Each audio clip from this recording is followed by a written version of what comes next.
share screen ya, Prof.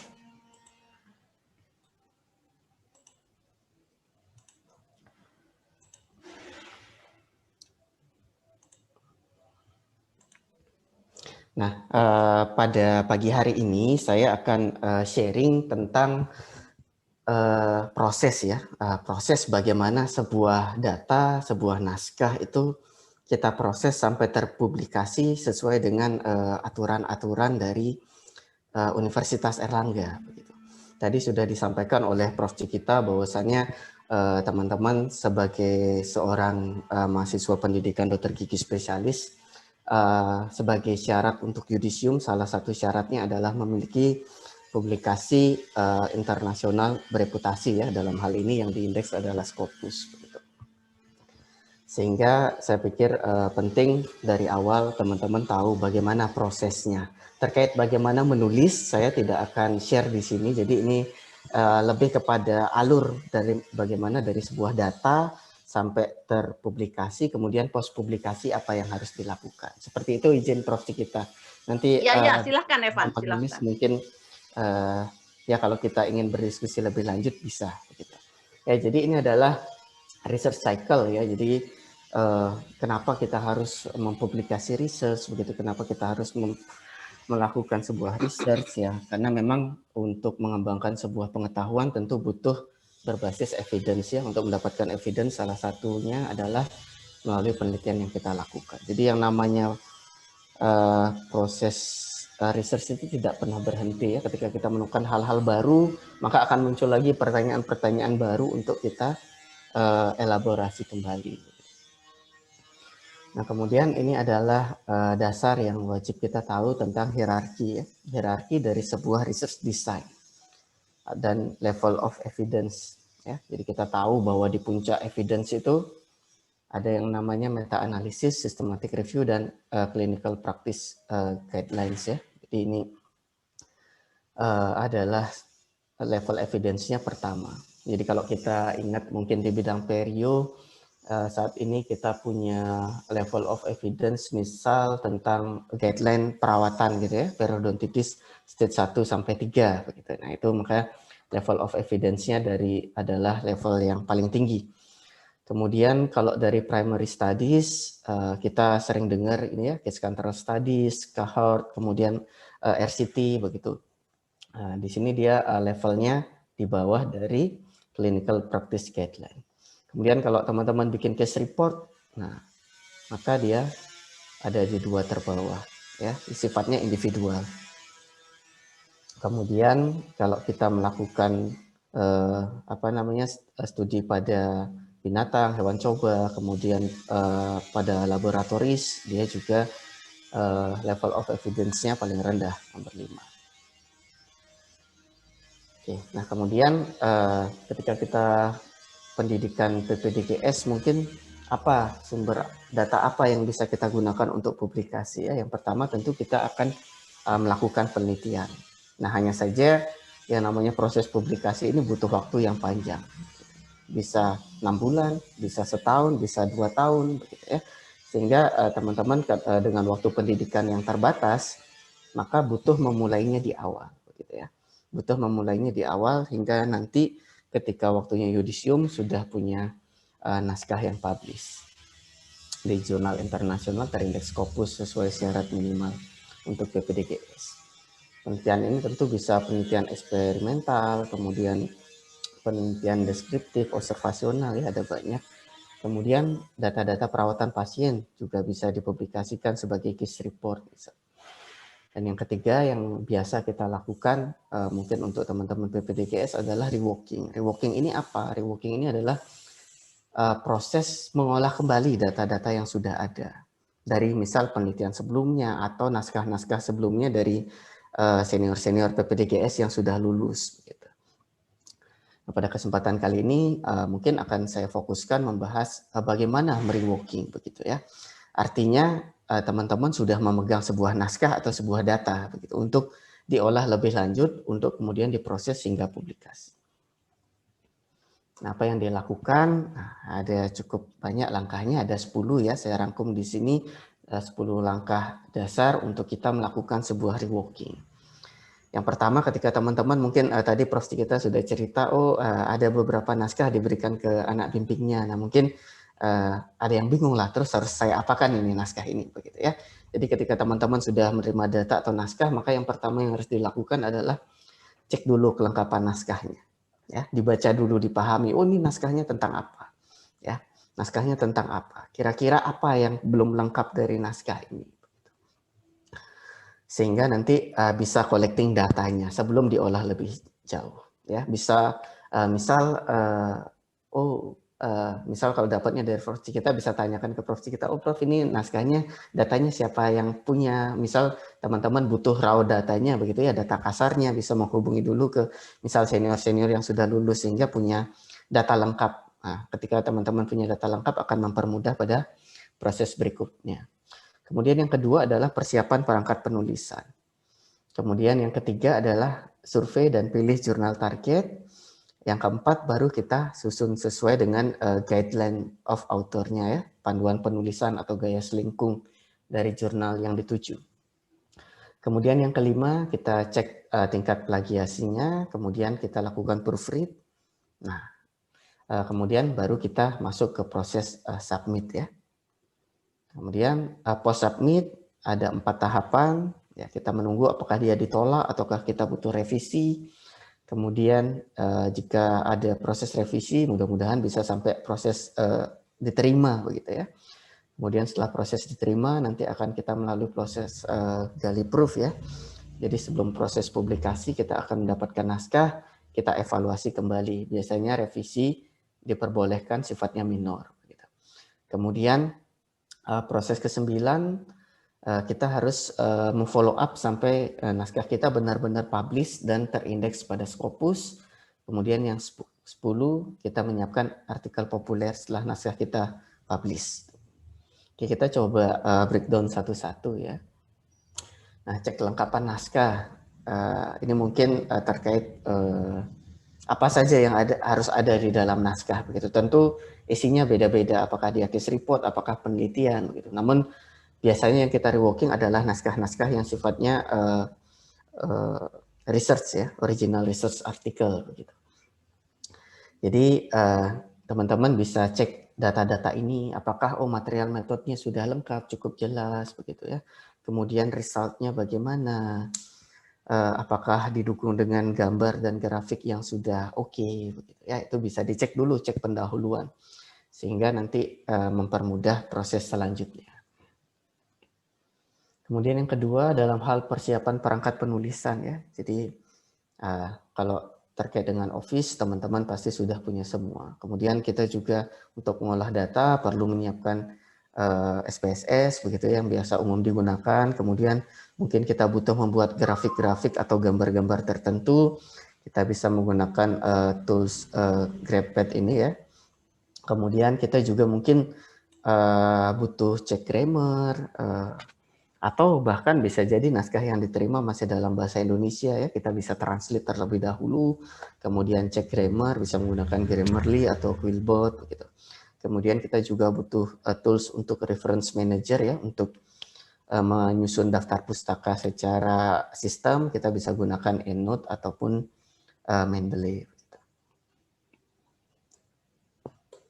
Nah, kemudian ini yang barangkali agak panjang saya jelaskan pada pagi hari ini, yaitu tentang bagaimana kita mensurvei, kemudian hingga memilih jurnal target ya.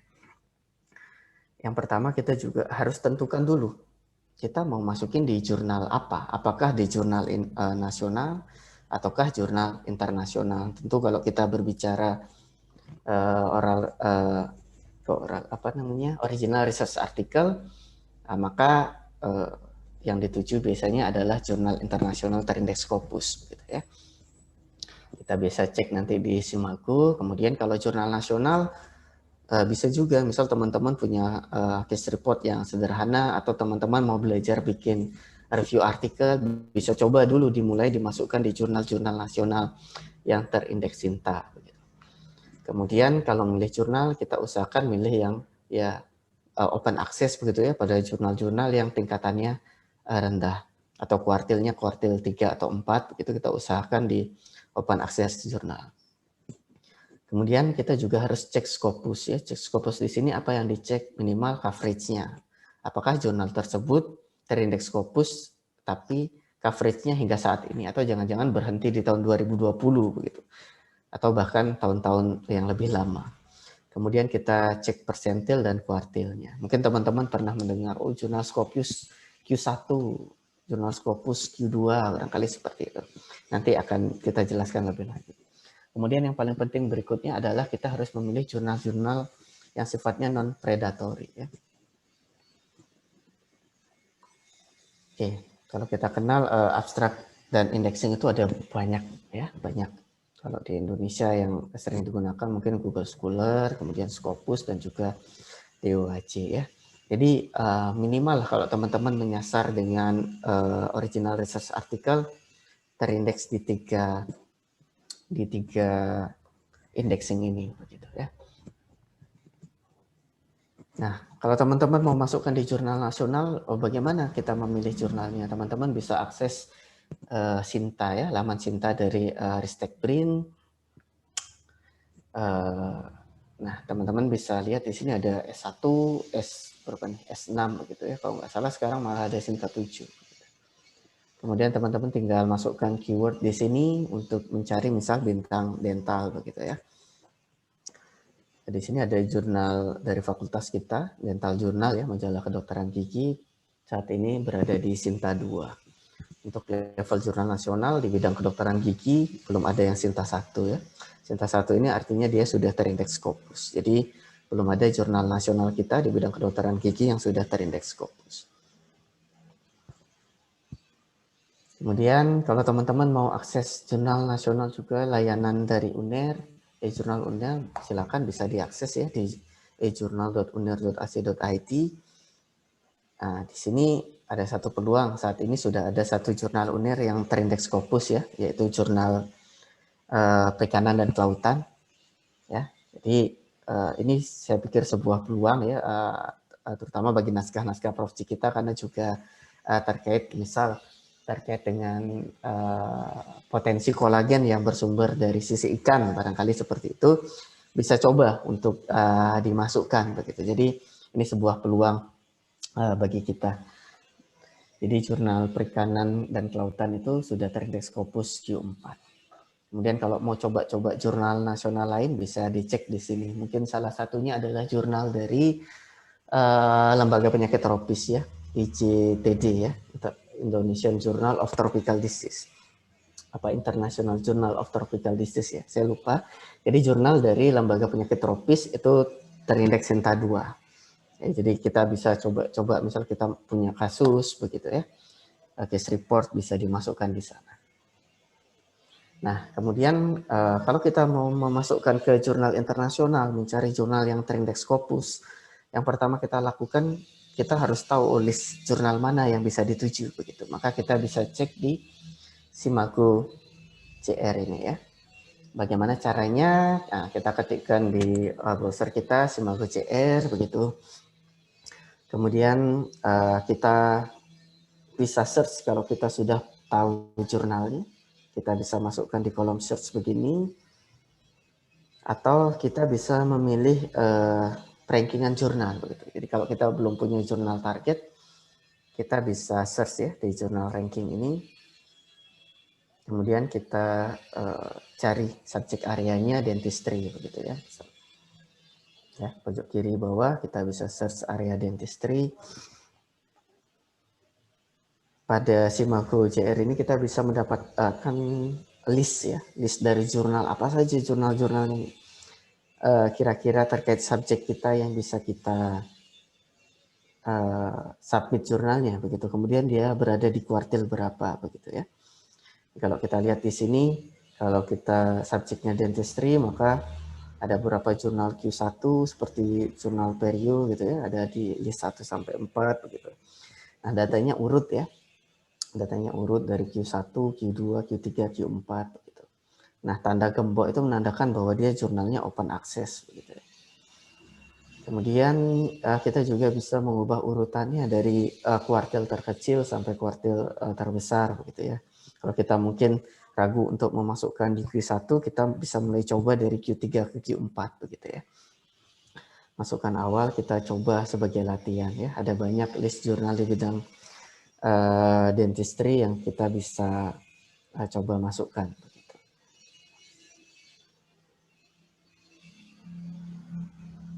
Nah, kemudian kita coba misal melihat Journal of Periodontology begitu ya. Salah satu jurnal top tier ya, top tier Q1 di bidang periodontologi. Jika kita buka datanya, kita bisa melihat ini negaranya mana, kemudian publishernya siapa begitu. Kemudian kita bisa cek H-indeksnya. Kemudian kita juga akan mendapatkan informasi lainnya terkait dengan kuartil, citasi, dan lain-lain ya. Kalau kita lihat gambaran kuartil ini, kita lihat ada gambaran hijau begini, artinya dia Q1 begitu ya. Artinya jurnal ini berada Q1, di kuartil 1, kemudian kalau dia agak orange ini Q3 ya, kemudian agak kuning ini Q2.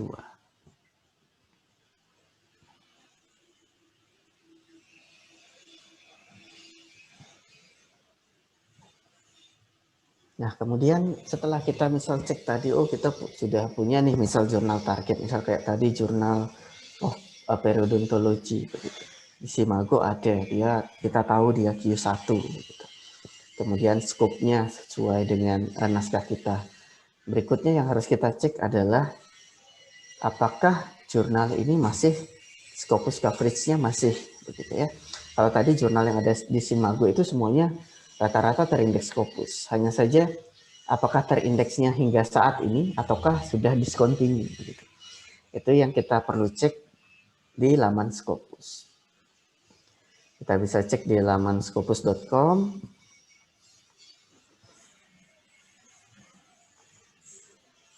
Nah, ini adalah gambaran laman Scopus, kemudian kita tinggal pilih source. Kemudian kita masukkan laman jurnalnya. Ya, jadi di bagian kiri ini kita masukkan nama jurnalnya.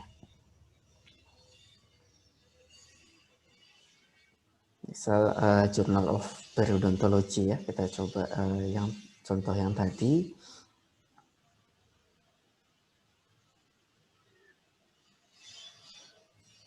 Ya kan nanti ketika kita melakukan searchingnya dia akan muncul listnya begitu ya. Oke, jadi kita lihat di sini ada Journal of Periodontology. Untuk lihat detailnya kita bisa klikkan di nama jurnalnya untuk melihat detail. Apa yang harus dilihat? Nah ini ya, Scopus coverage years-nya. Harus hingga present begitu ya. Kemudian kita bisa lihat publisher-nya siapa. Kemudian subjek areanya apa. Kemudian kita juga bisa lihat yang penting saat ini dilihat adalah rank dan persentilnya. Ya, nanti akan saya jelaskan terkait dengan aturan UNER terkait dengan rank dan persentil ini. Kemudian kita juga harus lihat jurnal ini setiap tahunnya publish atau terindeks berapa dokumen di Scopus gitu ya. Kita bisa lihat di Scopus Content Coverage ini.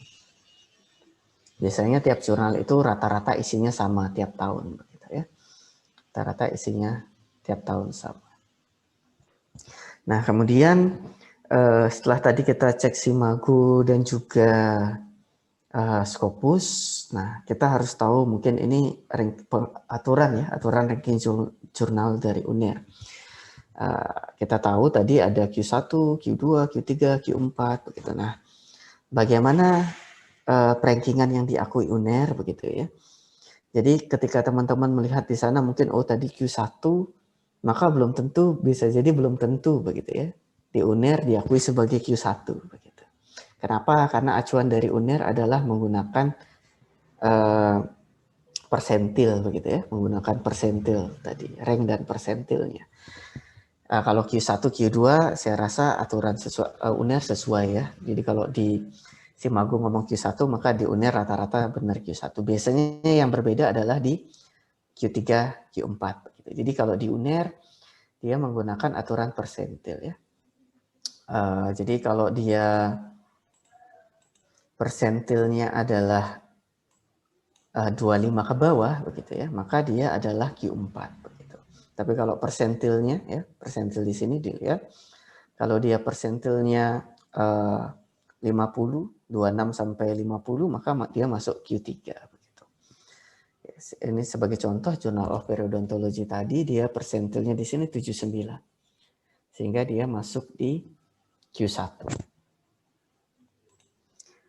Nah, kemudian apa yang disebut dengan jurnal top tier ya? Jurnal top tier adalah jurnal-jurnal Q1 dengan ranking 1 sampai 20 di bidangnya masing-masing begitu ya. Jadi kalau kita lihat di sini Journal of Periodontology, maka dia di bidang perio, dia rankingnya ranking 3. Ya, ranking 3. Jadi jurnal ini adalah jurnal top tier.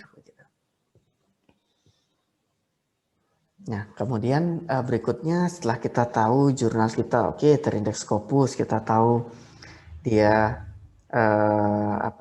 sudah coveragenya hingga saat ini begitu, jadi aman untuk dimasukkan. Begitu. Berikutnya kita juga perlu tahu begitu.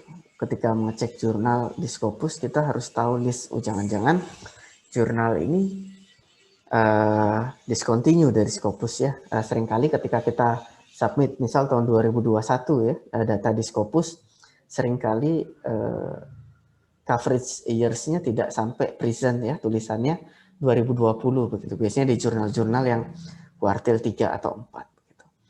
Ketika kita bingung, maka kita bisa cek jangan-jangan jurnal ini discontinue atau tidak di Scopus.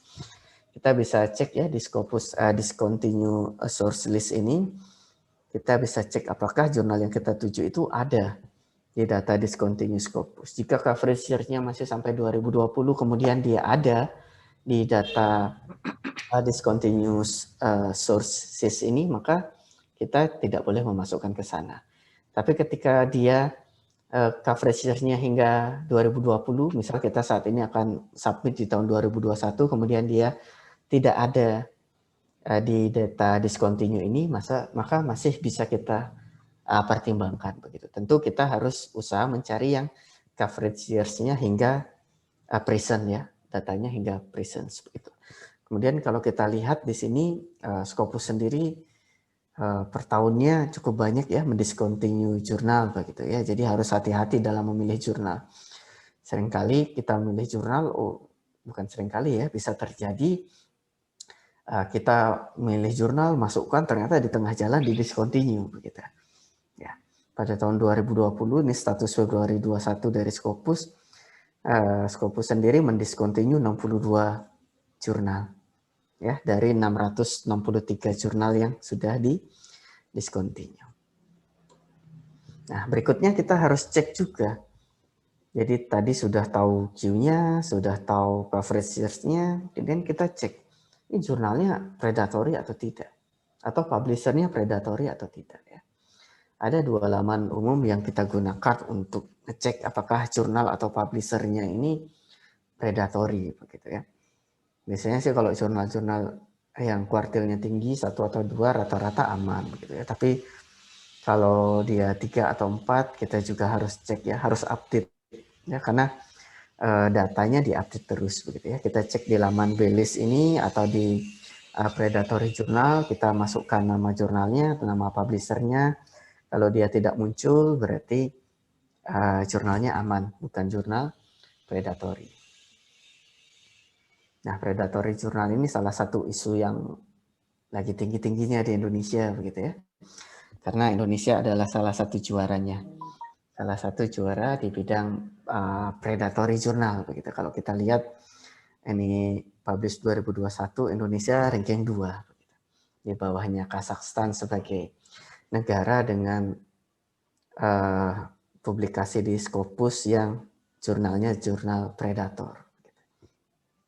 Ini juga menarik karena kemarin MURI ya, Museum Rekor Indonesia memberikan rekor kepada salah seorang siswa S3, mahasiswa S3 dengan publikasi jurnal terbanyak, jurnal terindeks Scopus terbanyak, di mana pada tahun 2020 mahasiswa doktoral tersebut mempublikasi jurnal terindeks Scopus dalam 1 tahunnya adalah 70 jurnal.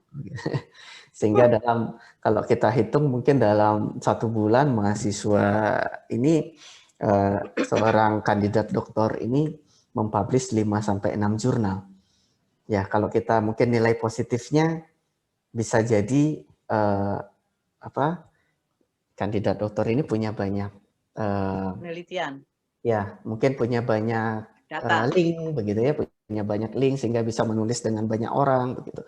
Tidak masalah sebenarnya begitu. Tapi ketika di breakdown lagi ternyata dari 1 tahun 2020 sekitar 70 jurnal itu 85%-nya atau sekitar 60 jurnal saat ini dipublikasikan pada 3 jurnal yang berbeda, di mana 3 jurnal ini discontinue semua dari Scopus begitu. Tentu itu adalah sebuah catatan yang tidak baik ya, saya pikir, ketika sudah dapat rekor begitu tapi rekornya sifatnya cacat. Jadi ini juga bisa jadi pertimbangan bagi kita bahwa sebelum mempublikasi sebuah jurnal harus hati-hati karena yang dipertaruhkan adalah reputasi begitu.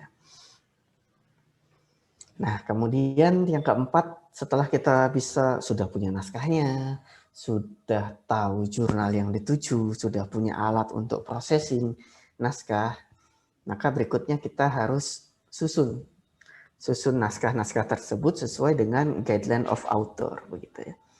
Nah, bagaimana kita melihat guideline dari author, bagaimana gaya selingkung dari jurnal? Kita bisa masuk ke laman dari jurnal yang coba kita tuju ya. Misal saya contohkan di sini Dental Hypothesis ya. Di Simalgo ini Q4 tapi secara persentil di UNER diakui sebagai Q3 begitu ya. Kita bisa masuk ke laman instruction begitu ya. Di sini jelas semua instruksinya apa yang harus ditulis, apa yang harus dimasukkan, kemudian skupnya apa, kemudian tipe naskah apa saja yang diterima begitu ya. Kita bisa lihat di laman jurnal yang kita tuju. Kemudian termasuk berapa biaya yang harus kita bayarkan ketika akan accepted atau submitted di jurnal yang kita tuju begitu ya. Banyak jurnal Scopus yang gratis juga banyak begitu ya. Jadi kita harus memilih dan memilah tadi di proses nomor 3 begitu ya. Kemudian pada beberapa jurnal dia juga menyiapkan guideline begitu ya. Guideline template ya, maksud saya template bagaimana kita menyusun jurnalnya. Ini panduan-panduan yang disediakan sangat detail ya. Jadi kalau kita mau mempersiapkan jurnal tidak mau ditolak di awal, maka guideline ini kita harus patuhi begitu. Kita harus patuhi benar sehingga ketika kita submit minimal tidak ditolak karena GOA-nya tidak sesuai begitu. Kalau jurnal kita tidak sesuai GOA, editor itu sangat mudah untuk menolak begitu ya. Bisa jadi jam 20 malam kita kirim, bisa jadi 2 jam kemudian sudah ditolak begitu. Sering terjadi karena GOA-nya tidak sesuai, jadi editor tidak akan baca lagi isinya kayak gitu ya. Jadi kemasan itu sangat penting. Nah, di sini template ya bisa kita download. Misalnya ini di Dental Hypothesis ada disediakan downloadnya begitu. Isinya download, isinya template apa, isinya mulai dari covering letter dari A sampai Z begitu ya. Bagaimana kita harus menyusun naskah. Ini sudah disediakan semua. Tapi ada juga jurnal-jurnal yang tidak menyediakan template-nya. Nah, bagaimana kalau pada jurnal yang tidak menyediakan template? Kita bisa searching contoh jurnalnya yang free begitu ya. Misal pada jurnal berbayar, kita bisa ambil sampel jurnal yang free. Kita lihat, oh pada jurnal ini selingkungnya seperti ini. Itu kita bisa ikuti sebagai panduan. Misalnya kayak tadi Journal of Periodontology, dia tidak memberikan template, tapi dia menyediakan sampel jurnal yang gratis yang kita bisa gunakan sebagai panduan dalam penulisan. Ya, jadi ini adalah template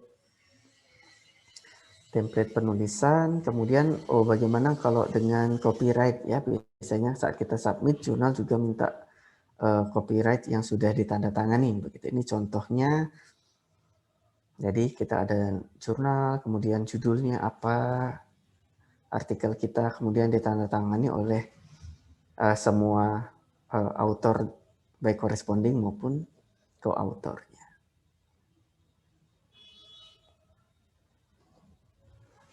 Nah, ini mungkin aturan publikasi ya di Universitas Airlangga terkait bagaimana kita dalam menyusun jurnal ya. Salah satunya adalah harus menampilkan atau memasukkan kata kunci SDGs ya, SDGs pada penelitian dan publikasi ilmiah kita. Jadi ketika teman-teman nanti kalau menulis proposal, kemudian menulis artikel, menulis publikasi, maka harus sebisa mungkin memasukkan SDG ini. Ya, monggo teman-teman kalau mau download silakan bisa scan di sini atau masuk melalui link ini. Nah, contoh keywordnya apa? Nah, seperti pada sisi kanan, misal ini SDG ketiga tentang kesehatan ya, maka teman-teman harus ada banyak ya keywordnya, tidak cuma yang ditampilkan di sini. Jadi misal harus dimasukkan keyword tentang misal apa? Health system atau health policy begitu ya, atau health risk. Ada keyword-keyword yang harus kita masukkan di dalam penelitian maupun publikasi kita. Nah, contohnya ini.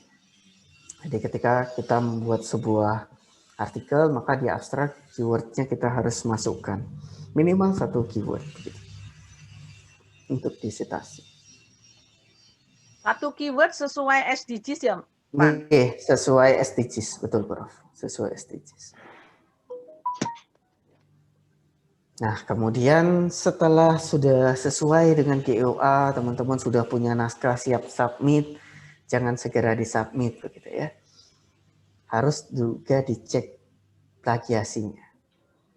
Kemudian dicek tata bahasanya. Ya. Kenapa plagiasi harus dicek? Karena ini juga nanti terkait dengan reputasi kita ya, reputasi kita sebagai seorang penulis begitu. Jadi ketika similarity index kita tinggi, maka ya otomatis itu bukan hal yang baik begitu ya, karena artinya kita melakukan plagiasi. Nah, kemudian proofread, kenapa harus kita lakukan proofread? Untuk menilai tata bahasa kita. Tiap jurnal itu punya, apalagi jurnal internasional ya, ada American English, ada British begitu ya. Jurnalnya minta yang apa? Begitu. Itu kita harus sesuaikan kembali bagaimana cara proofread, bagaimana cara cek plagiasi, kita bisa komunikasikan dengan publication center ya di fakultas ya. Ada alamat emailnya, teman-teman bisa kirimkan email, bantu cek plagiasi, begitu misal headingnya. Kemudian kalau mau proofread, publication center juga memfasilitasi. Kemudian kalau kita mau proofread di luar juga tidak masalah, ada banyak saat ini lembaga-lembaga yang menyediakan proofread ya dengan harga yang tentunya bervariasi begitu ya, per 1000 kata berapa rupiah begitu ya.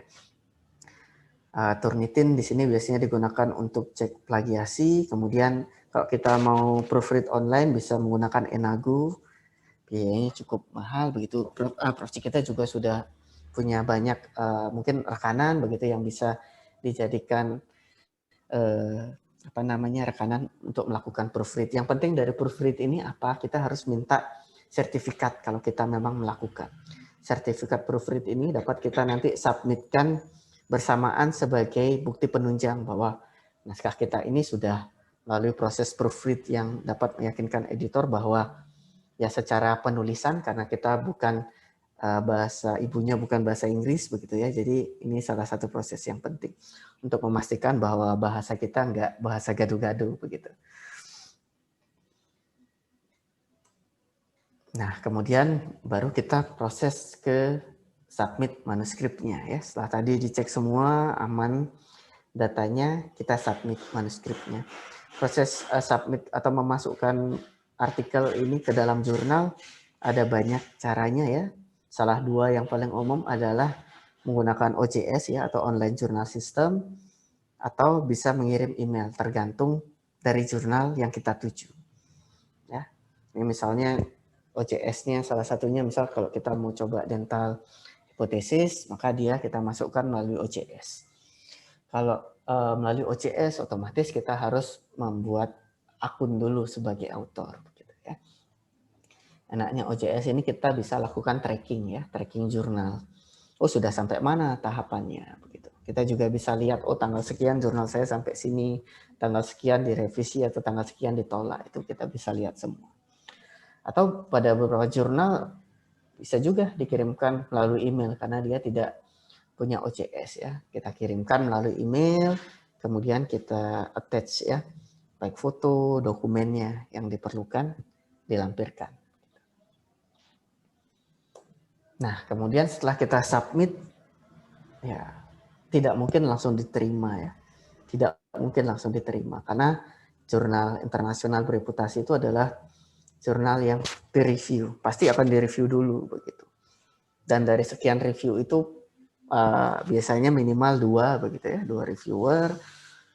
Nah, pasti akan ada perbaikan ya. Jadi seperti yang saya sampaikan di awal, proses kita ingin publish di jurnal itu proses yang panjang begitu. Ini salah satu contoh ya. Nah, salah satu contoh jurnal yang kita coba submit di dental hipotesis, kita submit di bulan 10. Kemudian revisi sampai April, sampai Desember masih revisi. Kemudian, nah di Maret dia baru accepted. Kemudian dari accepted sampai final proof, gali proof di bulan Juni, 3 bulan. Sampai saat ini belum publish. Yang artinya prosesnya panjang.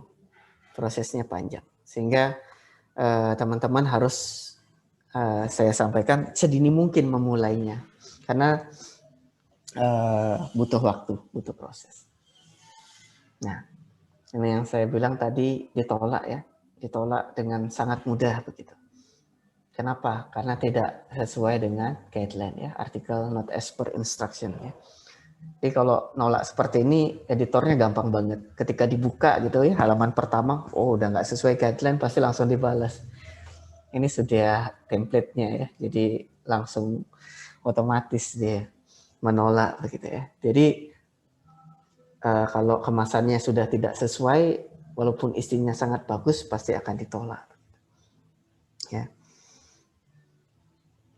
Nah, kemudian setelah melalui proses penolakan, revisi, maka jika beruntung, jurnal kita akan di-accept gitu ya, untuk publish di jurnal tersebut. Biasanya akan diinfokan melalui email begitu ya, atau melalui di sistem juga bisa kita tracking.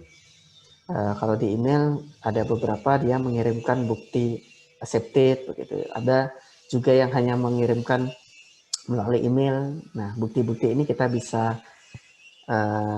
gunakan ya. Kita bisa simpan untuk proses misal bantuan publikasi kalau di UNER begitu ya. Bantuan publikasi untuk dosen ya, Van? Oke, ya untuk dosen betul, Prof.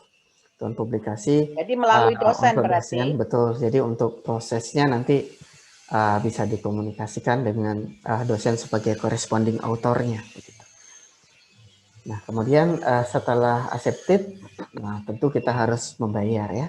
Itu kita harus membayar kalau memang jurnal yang kita tuju adalah jurnal yang berbayar. Nah, kemudian ini adalah gali proof ya. Setelah kita accepted, maka jurnal itu akan diproses lebih jauh oleh si editor. Kemudian ada beberapa perbaikan yang kita lakukan gitu ya. Misal bahasa tidak sesuai atau misal ada penulisan yang minor yang harus kita perbaiki. Gitu. Ini mungkin contoh saja bahwa salah satu naskah dari correspondingnya Prof. kita disubmit di bulan Oktober begitu ya. Accepted-nya bulan Mei di tahun yang berbeda. Kemudian publish belum ya, mudah-mudahan bentar lagi dia publish sudah di bulan Juli. Amin. Saat ini sudah gali proof. Nah, kemudian setelah gali proof, maka biasanya jurnal akan menginfokan, oh jurnal kita akan dipublish pada edisi sekian. gitu ya, estimasinya di bulan sekian. Gitu. Maka kita harus monitor, follow up. Tuh sudah publish belum naskah kita begitu. Ya, kita harus cek lagi arsip dari jurnalnya begitu. Oh sudah publish atau belum? Kalau edisi sekian sudah publish, kita cek ada nggak naskah kita, gitu ya? Ada nggak naskah kita? Oke, kalau sudah publish, naskah kita ada. Nah, naskahnya bisa di-download PDF-nya, diinfokan ke dosen sebagai corresponding autornya, begitu ya. Diinfokan, Prof, Dokter, naskah sudah publish, linknya ini, naskahnya ini, begitu. Karena di departemen butuh data seperti itu ya. Jadi datanya untuk terkait kegiatan departemen. Nah, kemudian setelah publish, apakah selesai? Belum. Kita juga harus cek dari publish ini apakah dia sudah diindeks di Scopus. Biasanya butuh waktu. Butuh waktu ya, bisa jadi rata-rata 3 bulan. Jadi antara si artikel ini publish sampai terindeks di Scopus itu butuh waktu. Gitu ya, butuh waktu. Berbeda-beda tiap jurnal, kalau jurnalnya rajin bisa jadi 1 bulan sudah masuk datanya di Scopus. Kalau jurnalnya yang agak males bisa jadi 3 bulan, 4 bulan belum diindeks oleh Scopus. Jadi itu yang harus dipantau terus. Bagaimana memantau sudah diindeks atau tidak di Scopus? Kita bisa cek di akun Scopus corresponding author kita. Begitu ya. Misal kalau naskahnya yang punya Prof. Cikita, bisa cek di datanya Prof. Cikita, ID Scopusnya, masuk ke laman Scopus tadi, cari author gitu, masukkan nama Prof. Cikita, nanti akan muncul datanya Prof. Cikita seperti ini, tidak perlu sign in ya. Kemudian kita cek ada nggak data naskah kita di tahun misal 2021, ada nggak data naskah kita. Gitu. Kalau sudah ada berarti dia sudah diindeks oleh Scopus, kalau belum ada berarti dia sudah publish tapi belum diindeks oleh Scopus. Nah, sambil menunggu data kita diindeks oleh Scopus, kita perlu menyiapkan yang namanya artikel populer. Ya. Jadi dari selang waktu antara dia publish sampai diindeks Scopus, kita butuh menyiapkan yang namanya artikel populer. Artikel populer itu apa? Jadi dari tadi naskah kita yang sudah publish itu, kita rangkai dengan bahasa yang sederhana untuk ditampilkan pada laman News UNER. Begitu ya. Jadi misal tadi jurnal salah satu tentang Prof. Cikita adalah pemanfaatkan kolagen dari sisi ikan gurami begitu ya untuk bone regeneration begitu ya. Maka kita tulis di sini dalam Word dengan bahasa yang lebih sederhana, kemudian kita tampilkan kalau mau baca artikel penuhnya lamannya di mana begitu ya. Tampilkan kemudian dokumen ini kita kirimkan bersamaan dengan artikel yang sudah publish-nya ya, PDF-nya kita kirimkan ke laman News UNER ya. Di sini kita kirimkan email ke admin@news.uner.ac.id begitu. Sehingga nanti News UNER akan membuatkan kita tampil atau publish di laman News UNER begitu ya. Nah, tapi pada kondisi saat ini aturannya seingat saya sudah berubah. Jadi teman-teman tidak perlu langsung mengirimkan ke laman News UNER ya. Teman-teman cukup menyiapkan artikel populer ini, kemudian diinfokan ke corresponding authornya ya, untuk dilaporkan ke UNER. Ya, nanti ada sistem di kampus kita, ada sistemnya untuk corresponding author melaporkan naskah terpublikasinya dengan menyertakan juga artikel populer. Ya, jadi setelah artikel populer ini muncul, nah barulah tugas kita selesai begitu. Barulah tugas kita selesai terkait dengan naskah yang kita publish. Ya, jadi ini adalah 10 tahapan yang harus kita lakukan ya dari awal hingga selesai.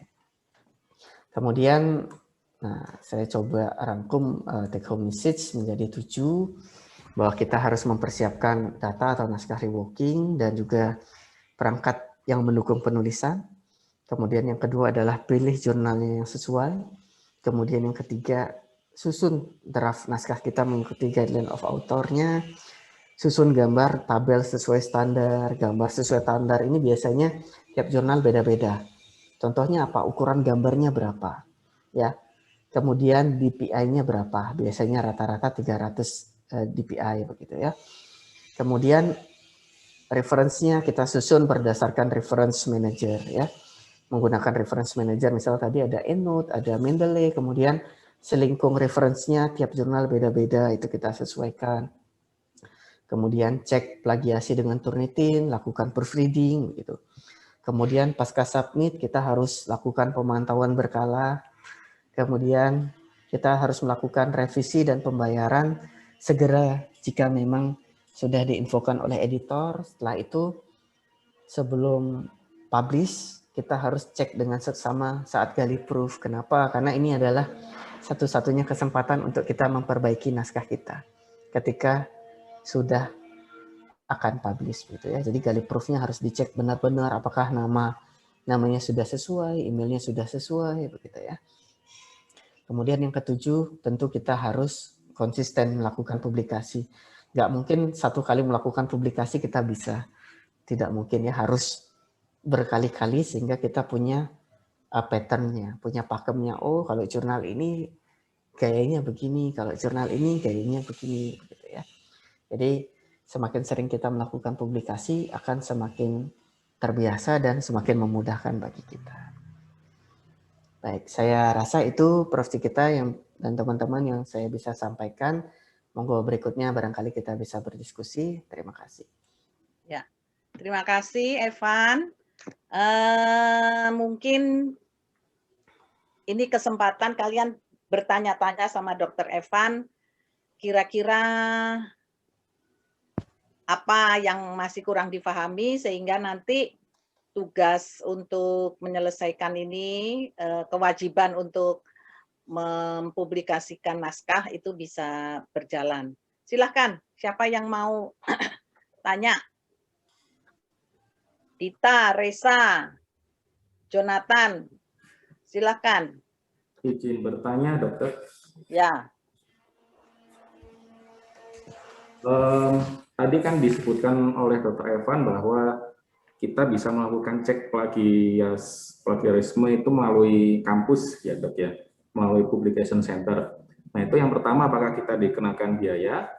Dan pertanyaan yang kedua, hasil yang output yang mereka kirimkan ke kami ini berupa apa ya dok? Apakah hanya presentasi similarity-nya ataukah lebih detail seperti itu dok? Terima kasih.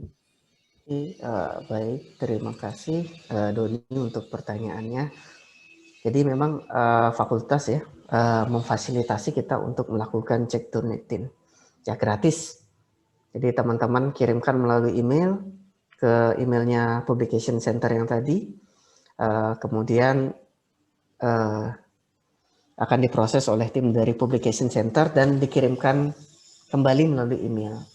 Apa yang dikirimkan? Yang dikirimkan adalah satu dokumen utuh ya, satu dokumen utuh. Jadi hasilnya akan seperti ini ya, hasilnya akan seperti ini. Jadi satu dokumen utuh yang menunjukkan oh yang mana tingkat, nah yang kesamaannya yang mana begitu. Sehingga ini akan mempermudah bagi kita untuk memperbaiki yang mana yang sama, yang mana yang tingkat plagiasinya tinggi ya. Jadi kita di sini misal pada naskah ini 19%.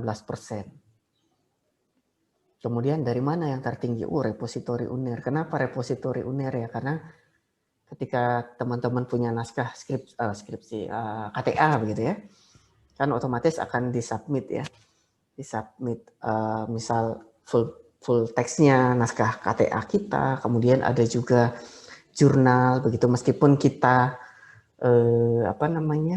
kita embargo begitu ya untuk tidak dipublikasikan, tapi kan minimal data-data kita ini muncul, misal apa, misal ini reference begitu ya, nama-nama begitu. Nah misal ini ya, ini nomor 1 ini kan di repository, data-data seperti ini kan sifatnya umum, jadi muncul judul ini begitu ya. Kalau kita masukkan data di UNER kan ada berbahasa Indonesia, berbahasa Inggris, jadi memang dia akan muncul. Itu yang harus kita siasati, sehingga nanti kalau teman-teman punya naskah, misal naskah KTA, gitu, judulnya harus dimodifikasi dikit supaya tingkat plagiasinya tidak tinggi. Begitu. Gitu, Doni. Jadi satu, dia gratis, data yang diberikan ke kita datanya lengkap. Begitu. Jadi itu sangat membantu.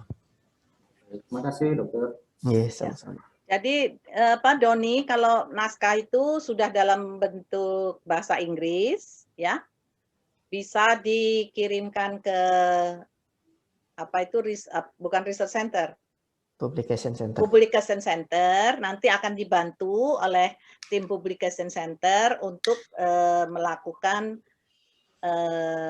Turnitin. Biasanya jurnal-jurnal itu minta, Turnitin itu adalah kesamaan. Jadi kalian menulis naskah itu jangan jangan translate grobiak gitu, ya. Pakailah dalam bahasa-bahasa sendiri. Nah, nanti itu akan dicek apakah kesamaan Turnitin itu adalah kesamaan dengan naskah-naskah jurnal yang ada. Kalau terlalu banyak nanti dianggap sebagai sebuah naskah plagiat begitu. Begitu ya, Dokter Evan? Iya, Prof. Ya. Nah, itu berapa persen ya Turnitin yang masih bisa diterima? Ya, tiap jurnal berbeda, Prof, aturannya. Cuman rata-rata sebisa mungkin yang baik itu di bawah 20%. Nah, itu ya. Jadi 25% lah maksimal, saya pikir. Ada juga jurnal yang minta lebih di bawah 10%. Iya, Itu ada. beda-beda memang. Gitu. Beda-beda. Setiap jurnal beda-beda. Gitu. Mungkin itu jawabannya. Kira-kira ada lagi? Kalau mau proofread, jadi kalian dalam bahasa Inggris, ya kan sudah kalian translate ke bahasa Inggris. Kalian bisa melakukan proofread, jadi menyesuaikan apakah dalam bahasa Inggris kita ini sesuai dengan kaidah bahasa Inggris jurnal tersebut. Kita bisa mengirimkan. Ada beberapa lembaga yang menerima jasa untuk proofread tersebut, gitu. Nah, memang ini berbayar begitu ya, berbayar. Dan itu bisa kita lihat nanti kita ada masukan juga dari mereka bagaimana sebaiknya. Gitu. Ya, itu memang berbayar. Ya, ada yang murah, ada yang mahal. Yang penting tadi seperti disampaikan oleh Dr. Evan, Anda minta sertifikatnya, karena ada beberapa jurnal yang menyarankan untuk melakukan proofread itu pada lembaga yang mereka kerjasama begitu, ya. Nanti itu kita lakukan, terus itu berbayar. Tadi Dr. Evan juga menyampaikan bahwa naskah yang kita masukkan ke jurnal itu bermacam-macam ya, bermacam-macam. Kalau indeksnya itu bisa kita lihat dari Scopus yang tadi disampaikan, dan masalah bayar-membayar itu ada yang tidak membayar sama sekali. Ada juga pada saat Anda submit, ya, submit saja itu sudah berbayar. Lalu kemudian kalau memang diterima, accepted, itu juga bayar. Gitu ya. Ada 2 kali yang bayar. Kalau pada jurnal-jurnal seperti ini, ya kita ragu-ragu juga gitu. Karena kita mengirim, itu belum tentu keterima, tapi sudah berbayar. Tapi kalau misalnya dia cuman berbayar saat accepted saja, nah kita bisa lihat tuh di guidance author-nya itu kita juga